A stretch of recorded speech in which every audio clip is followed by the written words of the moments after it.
This is WHCR 90.3 FM, and you're listening to Community and Technology. I'm Stu Reed. I'm here with my co-host, Dave Burstein. And Dave, is Jenny Bourne with us? Uh, she's here, and I think we'll bring her in around halfway. Okay, that's fine.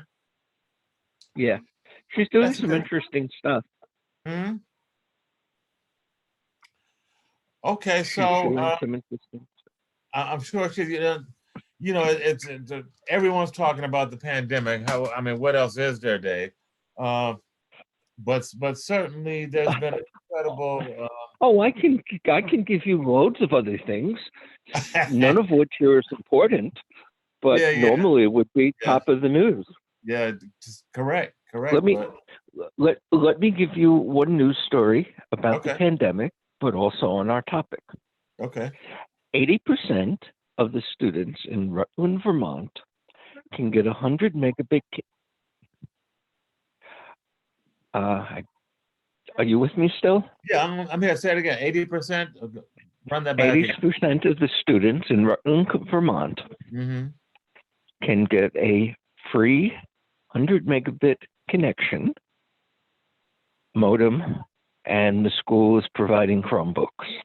Free. Is that what you're saying? Free? Did I hear you say it correctly? Yep. Wow. And yeah, and it turns out the technology that's making that possible is also extremely interesting, Mm-hmm. given that it was installed in 2 weeks. Wow. You've Tell me been, about it. yeah. Now, conflict of interest. I'm working with them on this. Okay. So I should. I'm happy to work with them on this. In fact, I haven't even discussed the fee.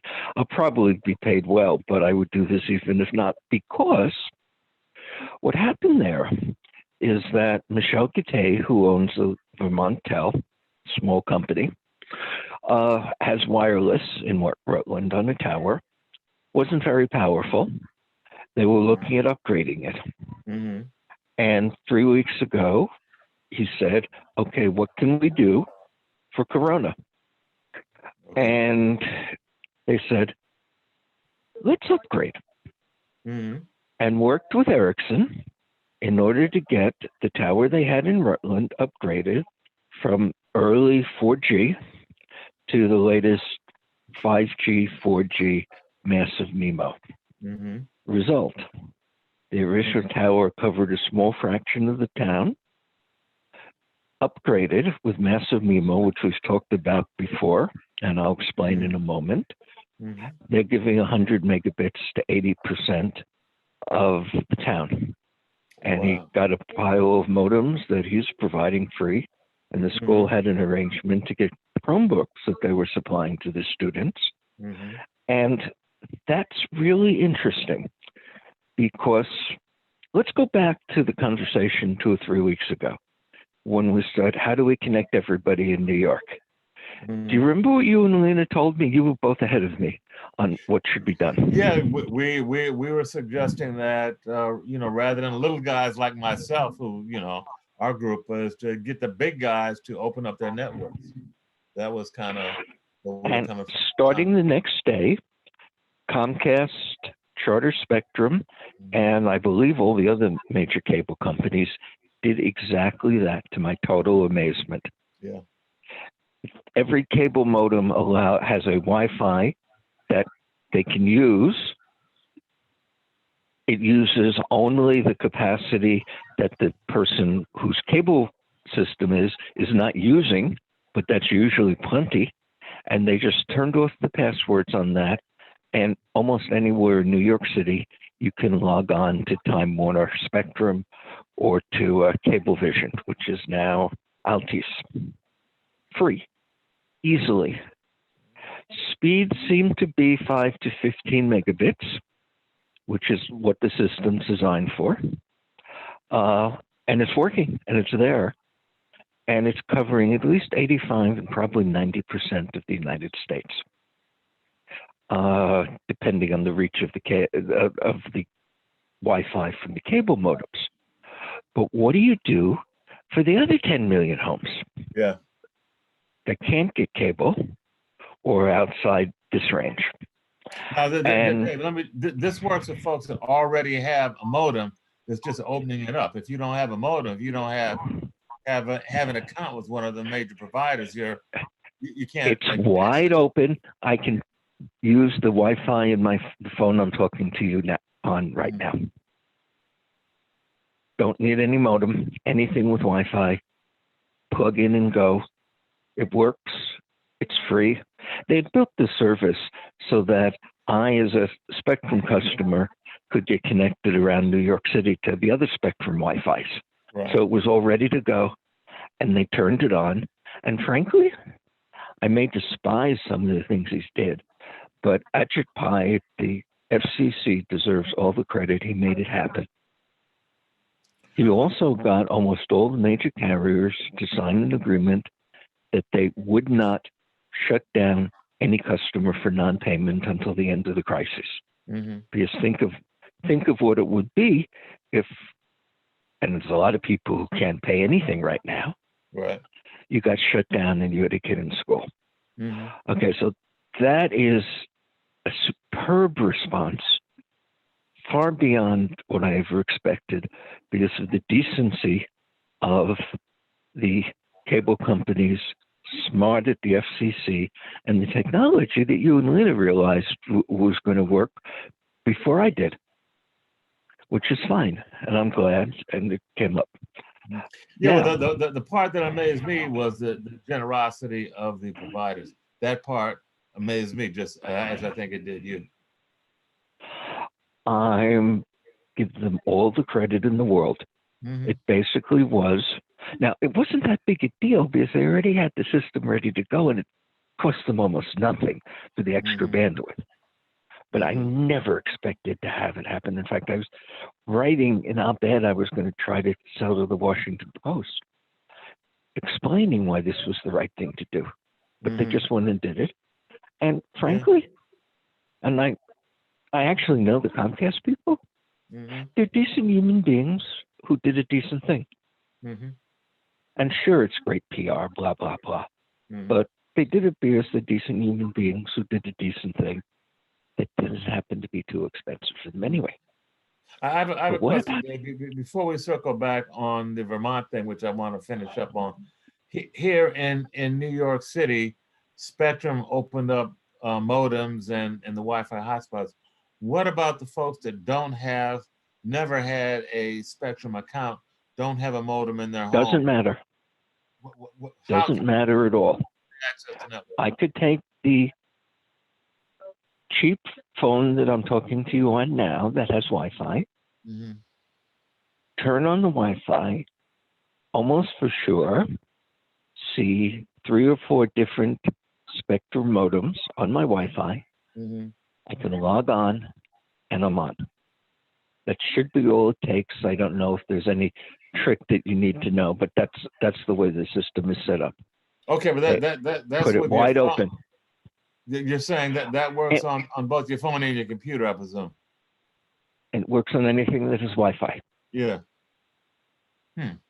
So that, for example, a cheap Chromebook, such as they were giving out in Rutland, Vermont, would be able to connect to it. But in Rutland, the local wireless company upgraded their system to make 100 megabits available to about 80% of the city by upgrading that tower with new advanced equipment. Wow. Now, how big is Rutland, Dave? Approximately. 70,000 people, maybe. Wow. Good sized town. But I'm not sure. I really don't know. It may be less, and it's very poor. So something like half the kids in the school they qualify for free lunch, and so on. Wow. And the local school district is working. There was a press release from Ericsson that came in and said, this is a good idea. Sprint is putting in thousands of these units. They work on 4G and 5G. You have 132 relatively small antennas that go in a 7-foot tall antenna that you put up on the tower. Hey, you got that? Lena. Hello. Hi. Hi.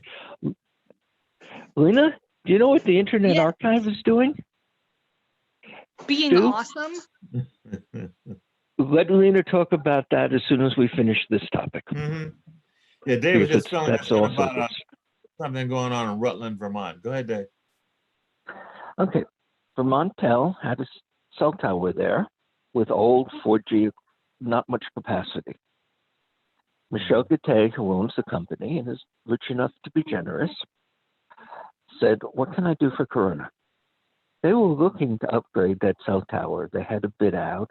Ericsson was willing to provide the equipment. They were looking for funding. And when Corona hit, he said, okay, let's do it. He bought a load of modems that are being given away free by the school district.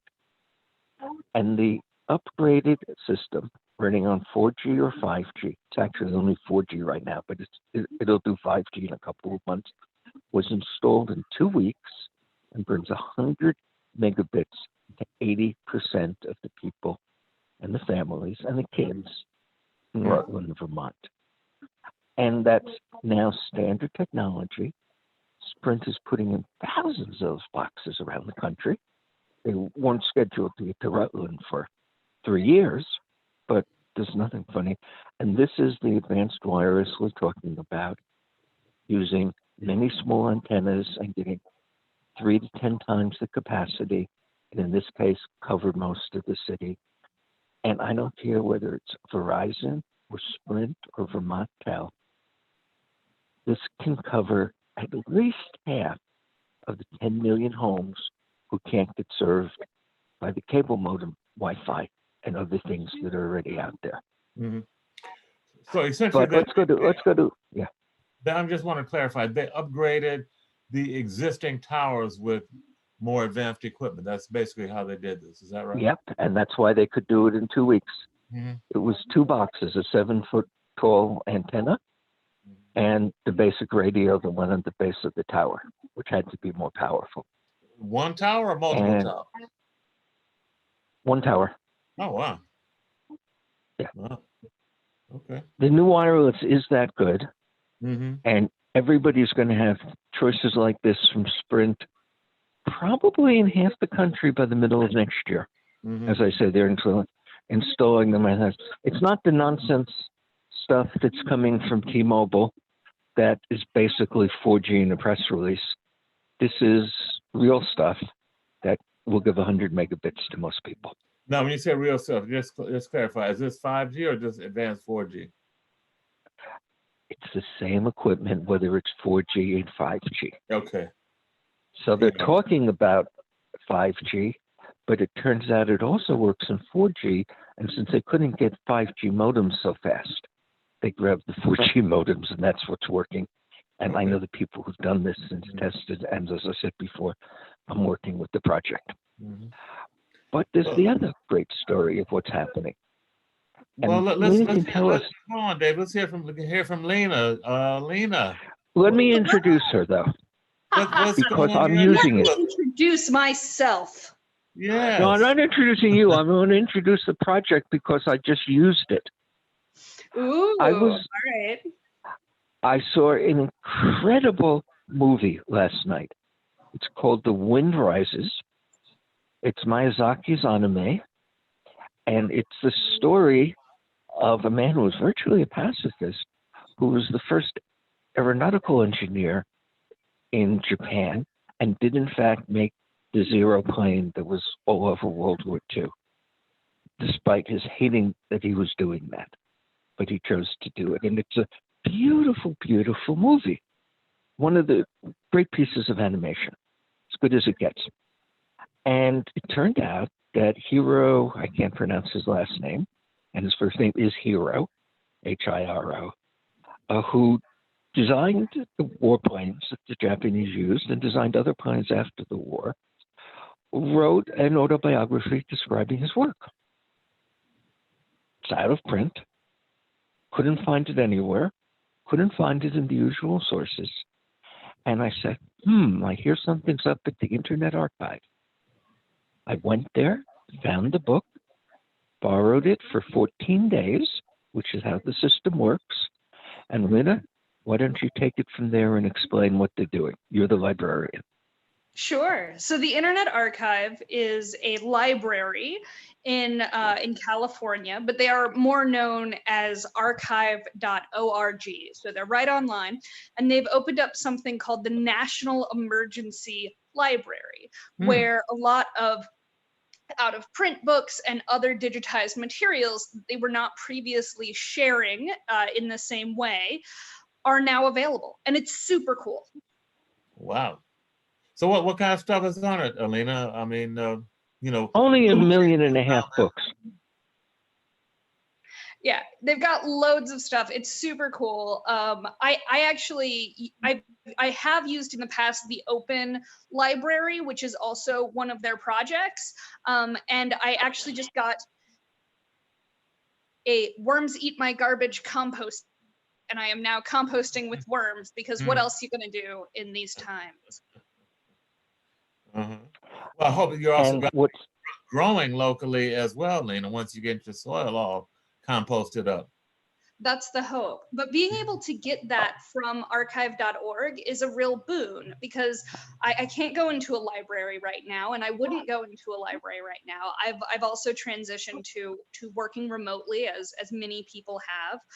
And being able to go to archive.org to look at the National Emergency Library is pretty cool. So it was posted, I think, on the 31st, so they're not April Foolins anyone. And they've got 1.4 million books in the library, and they are free, available to everyone until June 30th or the end of the U.S. national emergency, whichever is later. And what they're doing is pretty, it's a pretty solid thing they can do because there's special copyright for libraries, and they are a library. You cannot visit them right now, but they do have a physical library in California. Now, do you download the actual books, or do you read them online? What's the actual process? So I downloaded the actual book. You have to install some Adobe software that implements a copy protection. And after 14 days, you can't use the book anymore. But I downloaded the Adobe software, which is available on the PC and Android and Mac and iPhone and probably Linux, I don't know. Took me 2 minutes to download. I find downloading a little cumbersome. Luckily, the online reader is very effective. You can even search full text. So I was looking up, can I feed the worms banana peels? Why shouldn't I feed them banana peels? And that sort of things. And I was able to actually just look it up in the online interface. So I didn't have to download anything. I just had to set up an account to log in with, and that's free to do. Can you open several books, Lena, online and bookmark them and go back and forth like that? Up to 10.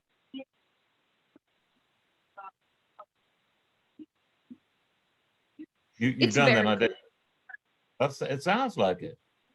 And I like what they're doing. There's this question of, is this legal? Does it fall under fair use? And they're going with the notion that it falls under fair use at this time because there are people who can afford to buy books right now, and there are people who can't afford to buy books, and there are people who can't go into their libraries to get these books. Although one thing I would like to mention is a lot of local libraries have media resources that you can get over just using your library card. So there's Hoopla and Canopy and a variety of others. I really enjoy having good audiobooks. Well, what are those resources that you just mentioned? I'm not familiar with them. Hoopla, Canopy. Oh, sure. So if you have, say, a New York library card, nypl.org, I think, you can go to their online media resources. So they have these different things available, and it feels a little bit like Netflix, but logging in with something you paid for, you log in using your library card. So I've watched an entire documentary about Bill Murray from an my phone that I logged in with my library card, and then I clicked the little button and it streams to my Chromecast on my TV, so I can have it on a big screen and watch it. And it's not just educational; it's still it's both. There's documentaries, there's serious stuff, there's heavy stuff, there's comedies, there's all sorts of things. There's often a limit on the number of things you watch. You can hit little maxes, but a lot of the folks who are in charge of that kind of service have lifted those restrictions at the time being. I'm not totally sure what's up with the branches in New York, but it is neat to see how that's been playing out in library land. Excellent. And it works really well in books, and something that you wouldn't think the New York Public Library, and I believe most libraries, are actually, instead of just buying the hardcover books, are buying the rights to put a certain number of them, of the latest bestsellers and everything else, online for anybody with a library card. So you might, just like on a bestseller, you want to get the book and you got to put it on reserve. You might have to wait because they only have a limited number of online licenses, but they're getting almost everything. Linda, do you know what's in the Internet Archive at this point and what's available? Oh, I love the Internet Archive. So it's got old stuff, it's got new stuff, it's got a whole bunch of stuff from the Grateful Dead. Listen to some recorded fan-based audio. They've got just a ton of it. My favorite thing is maybe their emulation. They have all of these old games, arcade games, and various early video game emulators, and you can play them right in the browser. So if you want to play I'm trying to think of a good one, Oregon Trail. That one has a fondness in a lot of people's hearts. You can that right in the browser from archive.org. They also have public domain movies. That can be nice if you're working on a project that you need more footage for, because being able to pull from something that you can, check up, is this public domain? Can I use it? Archive.org can be really helpful for navigating those kinds of things. So I just want to billboard that again, Dave, for our listeners. Archive.org. That's what we're talking about. And it's an incredible resource library of materials.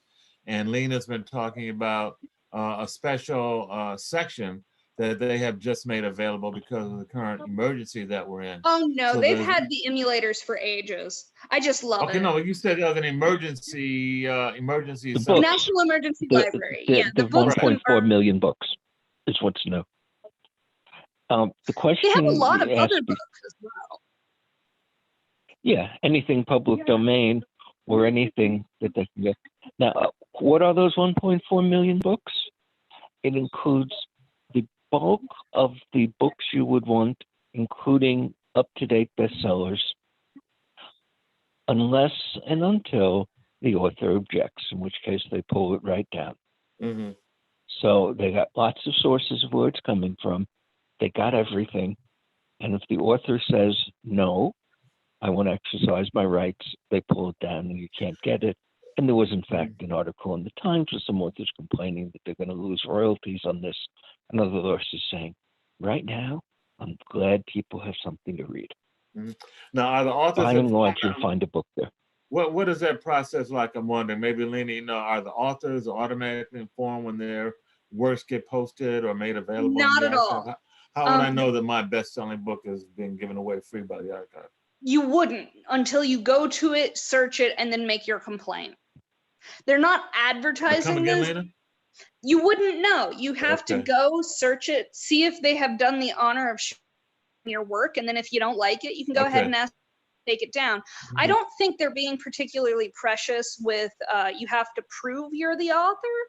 So I'm a little worried that might get abused, but it probably won't. I've seen a lot of interesting cases right now with like various authors coming out saying if their works can be used and how they can be used. Like J.K. Rowling came out and said that people can read her books for over YouTube or whatever to students, that it can be used for educational purposes. Neil Gaiman said that his stuff can be used that way too. It's just kind of neat to see how people are responding and coming together. A lot of creators are putting stuff to help brighten the darkness. Mhm. Mhm. And Absolutely. let's not run away from the darkness. 200 yards from me, there's a field hospital in Central Park. Stu, you've been doing a lot of work on homeland safety and the like. Why don't you take 2 minutes and give people the basic advice that they've heard 100 times, but you can't hear this kind of thing too many times? No, you can't. Well, first of all, let me refer them to our emergency preparedness site, where all of this stuff is available, including links to a lot of services, and that is whcrebt.org. whcrebt.org, which stands for the WHCR Emergency Broadcast Team. If you go to that site, you'll find links on everything from healthcare to current policy regulations to current parking regulations, all kinds of helpful hints, including botanicals to help improve your immune system, suggestions on foods to help improve your immune system, and related topics to staying healthy around the virus. We just recently had on our Wisdom Table, which is another one of our community radio shows, we had Dr. Velva Bowles on, who you guys might remember also joined us for our streaming event this past summer. She's a physician and PhD down in Louisiana, and she gave us a lot of tips on, first of all, she described the virus in a way that I was not familiar with, beginning with the fact that it's not alive. It's an RNA particle. It's not alive, and what you have to do is essentially dissolve it, as how you eradicate it. You can't kill it because it's not alive. It's not bacteria, which is why antibiotics don't work. So you have to dissolve it, and that's what soap does. So that's why washing your hands with hot water and soap is so important. And it's the foam that's created by the hot water and the soap that dissolves the virus, which essentially is encapsulated in a fat, I think it's called lipoids, but it's encapsulated in fat. So the soap dissolves the fat, and the virus is essentially vanquished. Again, it's not killed, but it's dissolved, disintegrates. So that's why washing is so important. She also mentioned things like gargling with Lysol. Gargling with Listerine. Be really careful with that. Yeah, be careful. Gargling with Listerine, which is 65% alcohol based. Also gargling with salt water. That dissolves the virus as well. She talked about foods to eat, things like, of course, green vegetables. She talked about fish and canned fish in the event the shelter in place may get more severe than it is right now, where it gets more difficult to get out to the store. She talked about things that you might want to stockpile, which would include canned fish, sardines, mackerel, salmon, which are very good for the immune system, canned green vegetables. She talked about fermented food such as sauerkraut and yogurt being really good to fight the virus and infections as well. She broke it down. Let me just quickly say, she broke it down from the virus attaching itself to you, which is it could flow through the air and attach to your body. Then next, it invades your body, goes in through your skin and through your mucus areas, your mouth, your nose, your eyes, which is why all the protective gear is so important. And then the last phase is where it actually infects your body. So that's where all of the immune system boosting foods come into play. She also mentioned vitamin C and vitamin D being very important in terms of boosting your immune system. So all of this stuff and more, again, information is available on the WHCR Emergency Broadcast Team website at whcr.org. And we update it every day with reports from the city and the state and the feds about what's going on and things, helpful hints and tips on what you should avoid and things that you should be looking out for. So that's really important. Why don't you So give the proper station ID right now while you're at it? Oh, thank you, David. It's the bottom of the hour. You're listening to WHCR 90.3 FM, also streaming live. Hi, Jenny, streaming live at WHCR.org. Also, the stream is also available on the website I just mentioned, our emergency website, WHCR EBT, WHCREBT.org. And I see we've just been joined by Jenny Bourne. Welcome, Jenny. Thank you. Thank you. Good to be with you today. Yeah, likewise. Jenny had something wonderful that she discovered that I know is wonderful because I've seen the company, but it's online now. Tell them about the Alvin Ailey online. Well, you know, Stu, one of the things I was listening to you talk about how the virus affects our bodies. And I think the thing that we forget sometimes is it also affects our minds, you know, that we have, you know, it sometimes hearing the news, especially if we listen to it again and again, puts us in a state of fear. And in that state, we are seldom our most responsive to the situation or most creative. And someone passed on a link to the Alvin Ailey site where they're actually doing free online classes. So if you just go to alvinailey.com, you'll see the classes there. But on their YouTube channel, they were doing something so special. It brought me to tears. All the dancers were doing some of their classic dances like Revelations from where they were. And the camera would shift from one to another in different locations. And they were all dancing together from different locations. Wow. And it was just an indication of some of the creativity that's coming out of this situation. I've been meditating for quite a while now, but I've doubled down during the virus. And the topic of one of my meditations this week was about uncertainty. You'll notice a lot of the solutions that we've been receiving say, in these uncertain times, we must, right? And so this particular meditation looked at uncertainty as an opportunity for creativity. And Alvin Ailey actually did that. They took advantage of the opportunity to do something that's never been done before and to share it with the public. And I think we can all learn from that.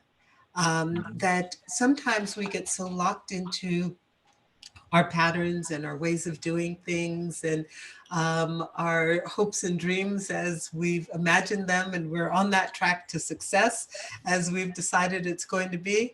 And there's just no space for something new. So now we all have more space and more time. And I, for one, am reading a lot more.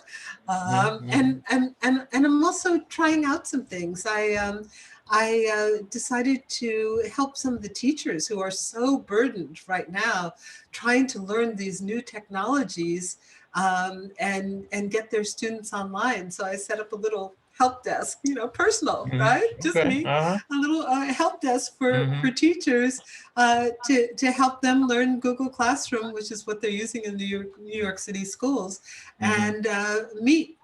So they're combining Classroom with Meet and trying to make their analog lesson plans and tools interactive and digital so that they can keep going. And it's just been a pleasure to help people get online and work online and do what they can. Hmm.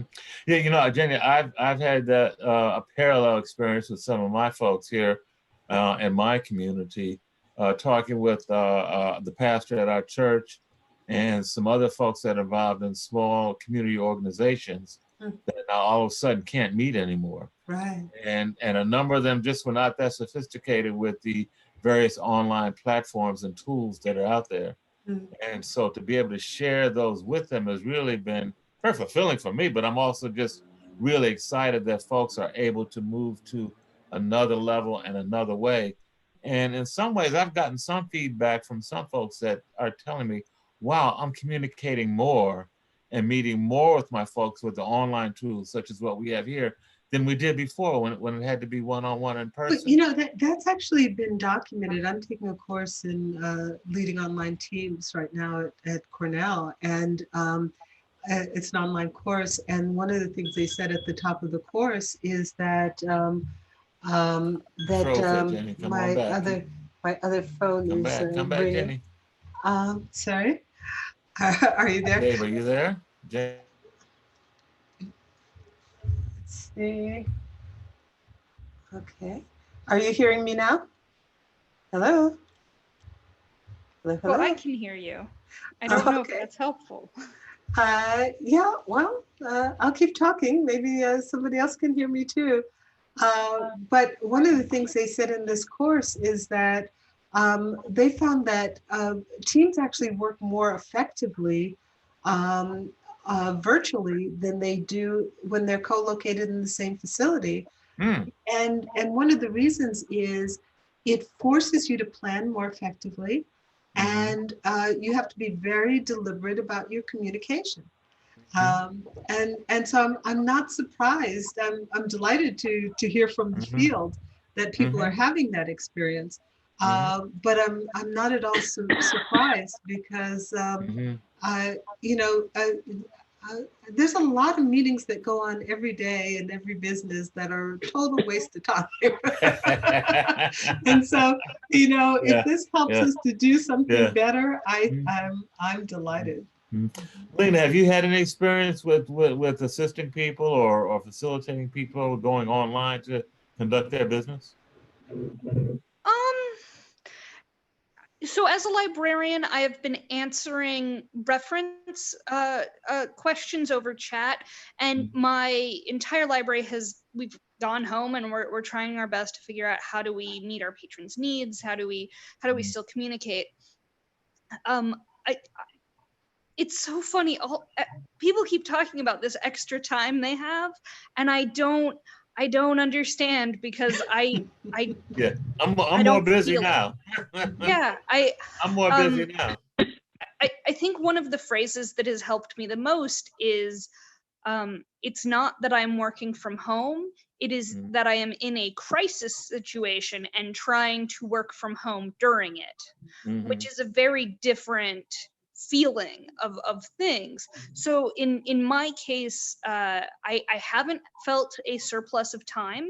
I've mostly kind of had these certain kind of very tired responses, difficulty focusing, and that's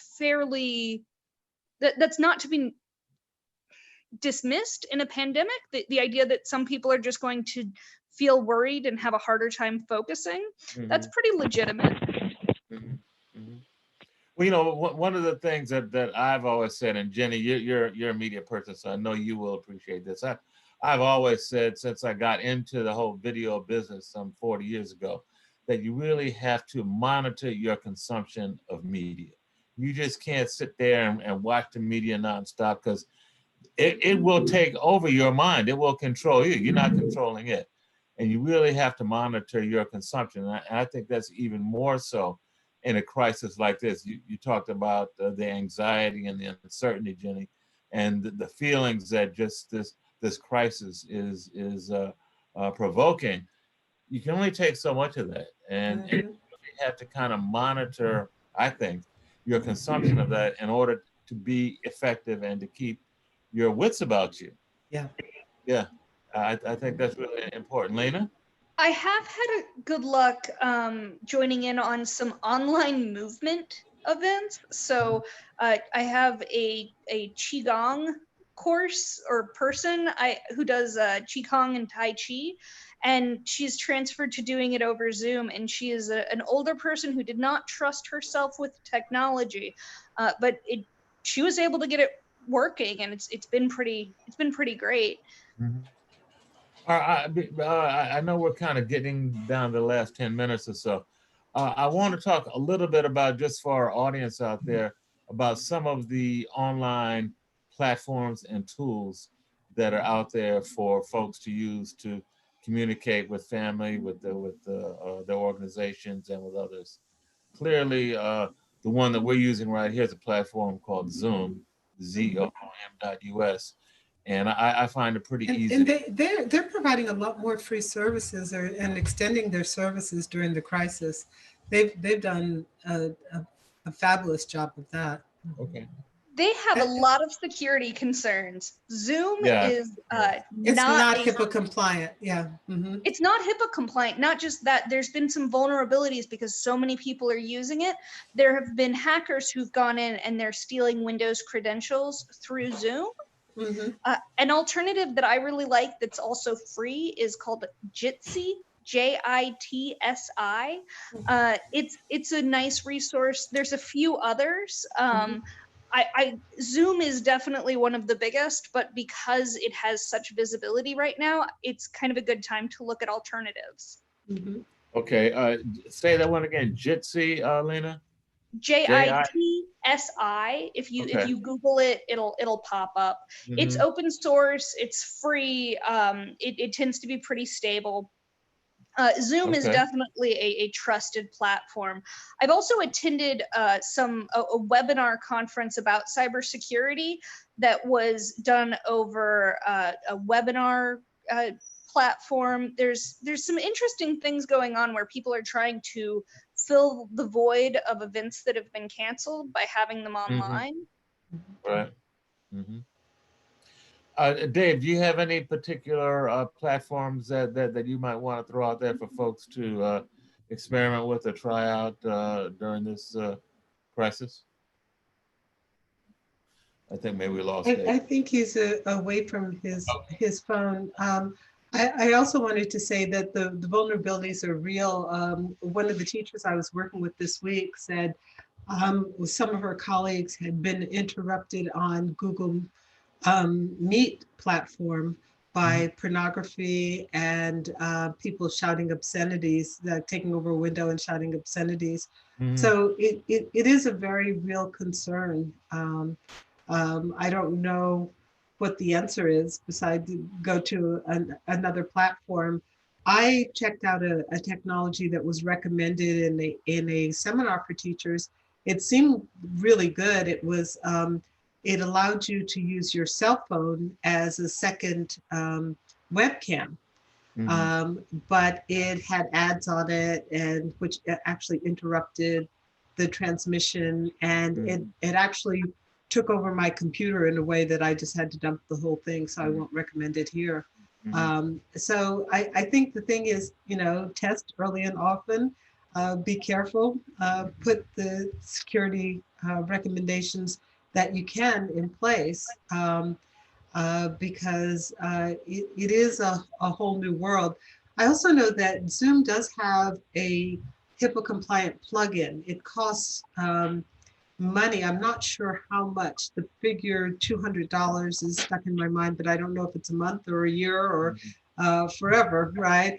And so for those service providers who need a platform that's ubiquitous and is compliant, there is a way to get there. Explain to our listeners and viewers, Jenny, what that means. HIPAA compliant. What is that? It's end-to-end encryption that protects the privacy of client relationships. So it prevents recording, it prevents sharing in some ways, and it's a secure connection that's recognized. Like if you're receiving services that are paid for by your insurance company, there is a requirement that they become compliant in that way. So it's a government standard that's designed to protect people. But one of the things that's happening is that as people are having difficulty navigating the platforms that are compliant, then they sometimes try to switch off to a FaceTime call or to a Zoom call, and they're falling out of compliance, which will be problematic in the long run. One piece of a personal app that I've been experimenting with, which is not, it's not education focused, it's called Marco Polo. Oh, interesting. It works by way of leaving a video message for someone, and you can do it synchronously or asynchronously, which has been really cool. It's been very nice to be able to, when I have a moment, watch a video from a friend, make a video for a friend. When they have a moment, they pick it up, they watch mine, they make a reply back. It's kind of a heartwarming thing. It was designed with the idea of people who were separated by time zones. Fun. So it sounds kind of like a video voicemail or video text rather. Yeah. Yeah. Yeah, right. But you say it can be synchronous, so you can actually do it in real time, two-way communication so. as well with that. I've never actually had it happen, but I've been able to see that someone was watching something as I was recording it, which is almost synchronous, but then I had to put the phone down and go do something else. So who knows? Oh, this is a free application, Marco Polo, that you can probably download from the Apple Play Store, Google Play Store rather. Yeah, that's where I got it. I have no idea how encrypted it is. I have, as far as I can tell, I would assume any video you take on it, you should assume is on somebody else's server. If you're wanting to send private messages, I'm a fan of Signal, which is a phone app that's available for things that you can also do video calls over, but that has much better encryption. In this time of digital or physical separation, digital intimacy can be tricky, and not wanting those videos on somebody else's server is a true concern many people hold.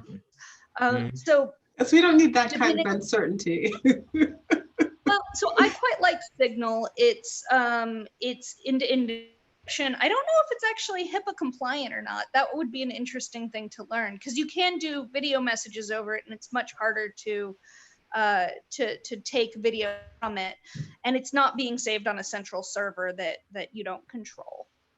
That's Signal, Signal. Is that right? If you had a G in there, yes. Yes, yeah. Yes, I did. Okay, does anyone know anything about this platform I've been seeing on TV, Cisco platform, WebEx? Does anybody know anything about that? I've just seen Do you know about WebEx? I've just seen the news folks are using it now. Whether or not it's a high-end commercial. The question, just relating to Dave, the question, do you know anything about WebEx as a platform? I've used it. It comes from Cisco. Yes. It's corporate oriented. It's not nearly as easy. It's a little bit more intimidating than Zoom, but it does the job if you want big corporate meetings. I'd stick with Zoom unless you're worried about the privacy concerns. Yeah, we were just kicking around some of the various platforms that are out there. Lena talked about Marco Polo, which is, I think, a new application for. It sounds like video texting, if you will, as well as synchronous communication. And Signal as another one that has a higher level of encryption. And I'm just wondering if there are any others that we might just kind of put out there for our listeners and viewers to explore, given the incredible increase in online communication right now. Google Hangouts. What's that? Google Hangouts. Okay. Oh, they're still around. Yep. Yeah, it's a little clunkier than Zoom, but it works. Stu, I want to mention something that a friend of mine has been working on, and I can send you a link for the website. It is April 1st, and he's an engineer and a journalist. And so they've done several articles to make us smile about technology, but he's also, and perhaps for a further episode, you might want to talk with him. He's also been bringing engineers together to work on solutions to some of the problems we're facing, including developing a low-cost respirator that can be produced in part with parts that can be 3D printed, and 3D printing parts to allow two people to share one respirator when resources are low. I know we were talking about communications technologies, but I think it's also a good time. I'll just give you a little spoiler tease. One of the articles is about dark emitting diodes, and another one is about artificial ignorance as opposed to intelligence. That's not an April Fool's joke in the United States this year. Okay. Yeah, we got some dark emitting diodes down in Washington, that's for sure. Okay, well, we're getting close to the end of the hour here. We didn't have a chance to talk a lot about, early on we talked a little bit about the connectivity issue with kids who are now home across the country virtually in need of internet access. And I know here in New York City, the Board of Ed is presumably, they said they're giving out devices to kids, but I know there are a lot of folks that don't have internet access at home. And that's a big concern. You got to have more than just a device, you got to have connectivity. And and you know, the other thing is, you know, if they're trying to do it from a phone, Wi-Fi is really spotty because they're expecting these kids to actually do video conferencing. You know, and that's taking more than they have in a lot of cases. And there was a big story in the Times last week about young people, kids, they're living in homeless shelters. That there's one particular lady, young girl that they focused on, had a device but no connectivity, and they wouldn't even allow Wi-Fi in this particular shelter because they said it was some sort of security risk or something. They didn't know what was going to happen. They couldn't control it. So yeah, I bet there'd be teenagers using it for pornography. I guarantee you, in fact, that there would be teenagers using it for pornography. Oh. So anyway, that's something I'd like to talk about some more when we get back together again next week. And we did invite the author of that article, the New York Times story on the homeless shelter folks that are having difficulty connecting. We're hoping to be able to connect with her and bring her on the show at some time. So any final comments before we sign off? You know, I want to encourage everybody to take time to look good online, right? You know, put on those earrings, that extra swipe of lipstick, you know, do the people on the other end the favor of presenting yourself as you would if you were actually there. Right. And if I presented myself as if I were actually there, it would be the exact opposite. Okay, well, I guess there's a reason why we see that telephone icon for you, Dave. You know? Bring your pets into frame. If you've got them, I want to see more dogs and cats, birds. I'm on board for any of it. Okay. Well, I want to thank you all. This has been Community and Technology, broadcast from WACR 90.3 FM, City College. I want to thank special guest Jenny Bourne, who joined us today. Jenny, please come back again soon. Absolutely. Thank you. And Lena, great seeing you. You're looking well, young lady. Nice to be here. Okay. And of course, Dave Bernstein. Thank you, Dave. Thank you. Okay. Stay tuned for, I don't know, a Brother Bill maybe at the top of the hour. Network News. This has been Community and Technology, WHCR 90.3 FM. Thanks for tuning in.